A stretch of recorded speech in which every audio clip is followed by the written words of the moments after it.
Mahal kong Pilipinas, mahal mo ba ako? Malapit nang mabutas ang tsinelas, pero mahirap pa rin tayo. Walang makain, walang tirahan, ang hirap humanap ng pagkakitaan. Bakit ganito? Bakit mahal ko Pilipinas? Mahal mo ba ako? Malapit nang mabutas sa tsinelas, pero mahirap pa rin tayo. Walang makain, walang tirahan, hirap humanap ng pagkakitaan. Bakit ganito? O bakit?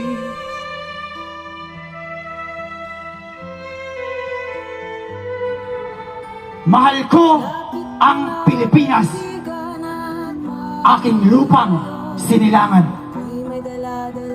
Kumpara sa kalayaan ng bayan, buong puso ko tong pag-aalayan.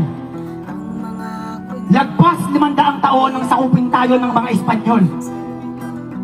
At 80 taon naman ang nakalipas mula nang makawala tayo sa kamay ng mga Hapon. Ngunit hanggang ngayon, patuloy pa din tayo nakakulong. Mahirap at naghihikahos. Hindi dahil sa kamay ng banyaga, kundi dahil sa korupsyon ng mga madarambong na kapwa natin Pilipino.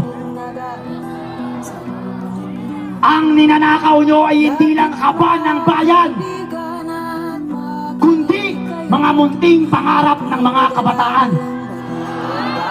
Ako, bilang isang Pinoy, ay magsisilbing boses ng higit 100 milyong kong mga kababayan. Dahil mamamatay na sila sa pagiging bulag, pipi, bigay sa karahasan na ginagawa ng bansa natin. Bangon, kabataan!